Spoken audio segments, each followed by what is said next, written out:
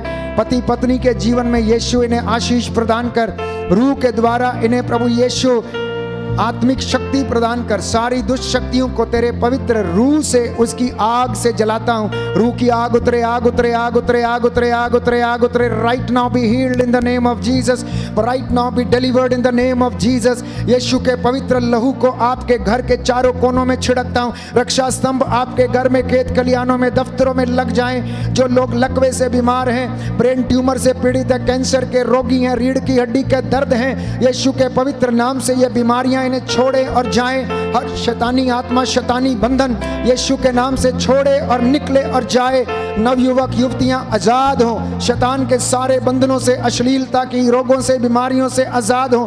यीशु का आत्मा आप लोगों पर अधिकार ले, आप स्वतंत्र हो जाएं। आपको बेरोजगारी से आजाद करे, आर्थिक तंगियों से आजाद करे, श्रापों से आजाद करे, बंधनों से आजाद करे, परिवारों को आशीष दे, अंधकार से आजाद करे, ईर्ष्या से आजाद करे, अहंकार से आजाद करे। रूह का मसा आपको प्रदान करे। दुष्ट शक्तियां धूर्ता की आत्मा, आकाश की दुष्ट आत्माएं, लोगों के जीवन में रुकावट डालने वाले काम और दुष्ट आत्माएं आपको, शरीरों को, आत्माओं, परिवारों को, कलीसियाओं को छोड़े और जाएं। बोलो आमीन, आमीन। B healed in the name of Jesus.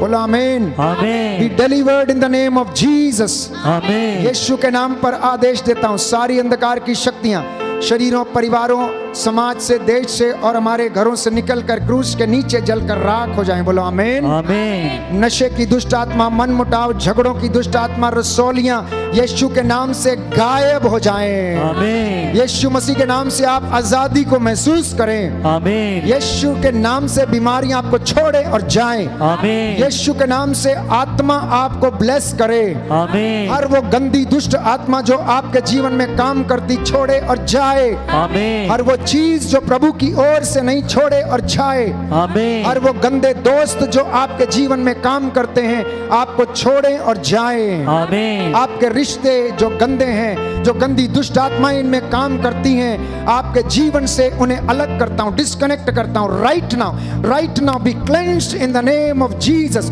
Right now be healed in the name of Jesus. इस वक्त मैं देख रहा हूं आत्मा में प्रभु यीशु एक व्यक्ति को चंगाई प्रदान कर रहा, दुष्ट आत्मा के बंधनों से उसे आजाद कर रहा है। यीशु के नाम से आदेश देता हूं, ये दुष्ट शक्ति आपको छोड़े और जाए। मिर्गी की बीमारी आपको छोड़े और जाए। कैंसर की बीमारी आपके शरीर से निकले और जाए। अस्थमा के रोग की बीमारी आपके शरीर को छोड़े और जाए। गर्भ के सूजन की बीमारी आपको छोड़े और जाए। फलोपियन ट्यूब में जो सूजन है, जो बंधन है, छोड़े और जाए। शुक्राणुओं की जो कमी है शरीर में, यीशु के पवित्र लहू से वो शुद्ध हो जाए। और उस भाई के जीवन में जो इस वक्त इन सारी समस्याओं से जूझ रहा है, यीशु उसे चंगाई और जीवन प्रदान करें। आमीन। एक भाई जो जीवन से निराश है, प्रभु आपको हिम्मत प्रदान करता, कहता बेटा निराश ना हो, निराश होने से तेरा नाश है। आत्मा में जीवन प्रदान करते हैं। बोलो आमीन, आमीन। हमारे परिवारों को, समाज को, पुरोहितों को, हमारी कलीसिया को, हमारे पूरे पल्ली के एक एक परिवार को, दंपति को, भाइयों बहनों, बुजुर्गों को प्रभु यीशु इस वक्त अपनी रूह का मसा प्रदान करते हैं। बोले आमीन, आमीन। एक भाई है जो यात्रा कर रहे हैं, प्रभु यीशु आपके साथ है। चिंता ना करे, घबराए ना, प्रभु आपकी सहायता करेगा। बस विश्वास कर। और प्रभु कहता है जैसे मैं मूसा के साथ था, वैसे मैं तेरे साथ भी रहूंगा। बोलो आमीन, आमीन। Hallelujah, hallelujah. Hallelujah, hallelujah. Hallelujah, hallelujah. Hallelujah. Hallelujah. Yeshu की स्तुति हो, यीशु की स्तुति हो। यीशु को धन्यवाद, यीशु को धन्यवाद। यीशु की आराधना हो, यीशु की आराधना। यीशु की महिमा हो, यीशु की महिमा। यीशु को धन्यवाद। यीशु को धन्यवाद। Hallelujah, hallelujah. हालेलुया। हालेलुया। अंगीकार करेंगे, प्रभु की ओर देखें।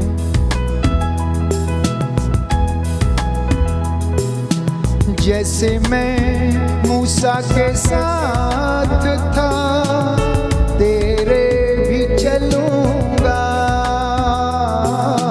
जैसे मैं मूसा के साथ था, तेरे भी चलूंगा।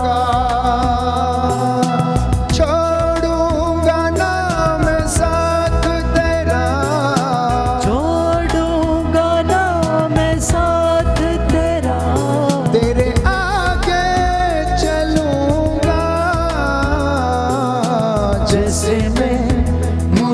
के साथ था, तेरे भी चलूंगा। जैसे मैं आमीन। मूसा के साथ था, धन्यवाद, तेरे भी चलूंगा। धन्यवाद यीशु। जैसे मैं मूसा के साथ था, तेरे भी चलूंगा। छोड़ूंगा ना मैं साथ तेरा, छोड़ूंगा ना मैं साथ तेरा। तेरे आगे चलूंगा। जैसे मैं मूसा के साथ था, तेरे भी रहूंगा। जैसे मैं मूसा के साथ था, तेरे भी रहूंगा। तेरे भी रहूंगा। तेरे भी रहूंगा। तेरे भी रहूंगा। ये वचन आपके जीवन में पूरा हो जाए। कोई है जो शक कर रहा है कि परमेश्वर मेरे साथ नहीं है, कोई है जो दुखी है तो सोचता है प्रभु मैं इतने प्रार्थना की, इतने उपवास किए पर मेरे जीवन में कुछ नहीं हुआ, लेकिन यीशु कहता उपयुक्त समय आने पर मैं तेरा कल्याण करूंगा, तुझे प्रदान करूंगा, कल्याण के दिन मैं तेरा उद्धार करूंगा। जिस दिन तू इस लायक हो जाएगा उस दिन मैं तेरे सारे जीवन में चमत्कार करूंगा। आइए प्रभु का आशीर्वाद ग्रहण करें और प्रभु की आशीष इस वक्त मेरे और आपके परिवार में उतरे और हम उसकी आशीष और रूह में बने रहें। पवित्र पवित्र परम प्रसाद की आराधना हो, स्तुति हो, महिमा हो सदा सर्वदा। पवित्र पवित्र परम प्रसाद की आराधना हो, स्तुति हो, महिमा हो सदा सर्वदा। सभी मिलके गाएंगे। पवित्र पवित्र परम प्रसाद की आराधना हो, स्तुति हो, महिमा हो सदा सर्वदा, सदा सर्वदा, सदा सर्वदा। वो जीवन देने वाला, हालेलुया, वो जीवन देने वाला, हालेलुया, वो जीवन देने वाला, हालेलुया, वो जीवन देने वाला, हालेलुया। हर घुटना झुकेगा, हर जुबान बोलेगी, हर घुटना झुकेगा, हर जुबान बोलेगी, यीशु ही प्रभु है।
यीशु मेरे नाल नाल रहिंदा ए डरी ना हो मैनू बस कहदा ए ओ यीशु मेरे नाल नाल रहिंदा ए डरी ना हो मैनू बस कहदा ए यीशु मेरे नाल नाल रहिंदा ए डरी ना हो मैनू बस कहदा ए मैं फिर क्यों डरा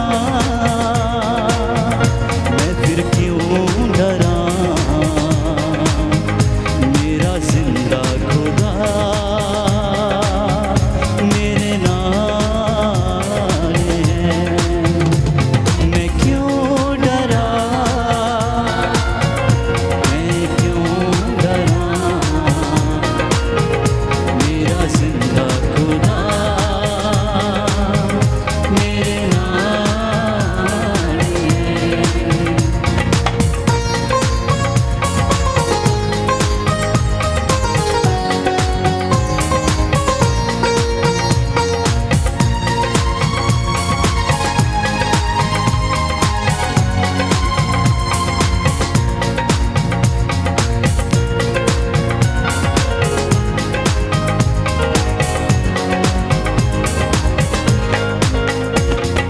जिथे भी मैं जावा मेरे अगे अगे चलदा लखा लख दूत मेरी राखी लियो गलदा जिथे भी मैं जावा मेरे अगे अगे चलदा लखा लखा दूत मेरी राखी लियो गलदा जिथे भी मैं जावा मेरे अगे अगे चलदा लखा लख दूत मेरी राखी लियो गलदा जिथे भी मैं जावा मेरे अगे अगे चलदा लखा लख दूत मेरी राखी लियो गलदा एड़े लफ्ज़ां ना करा शुक्र अदा एड़े लफ्ज़ां ना करा शुक्र अदा हर पासे ओदा ही जलाल है मैं क्यों डरा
जामा मेरे अगे अगे चलदा लखा लख दूत मेरी राखी दियो कलदा जिथे भी मैं जामा मेरे अगे अगे चलदा लखा लख दूत मेरी राखी दियो कलदा जिथे भी मैं जामा मेरे अगे अगे चलदा लखा लख दूत मेरी राखी दियो कलदा जिथे भी मैं जामा मेरे अगे अगे चलदा लखा लख दूत मेरी राखी दियो कलदा एड़े लफ्ज़ां ना करा शुक्र अदा एड़े लफ्ज़ां ना करा शुक्र अदा हर पासे ओदा ही प्यार है मैं क्यों डरा मैं फिर क्यों डरा मेरा जिंदा खुदा मेरे नाल है मैं क्यों डरा मैं क्यों डरा मेरा जिंदा खुदा मेरे नाल है।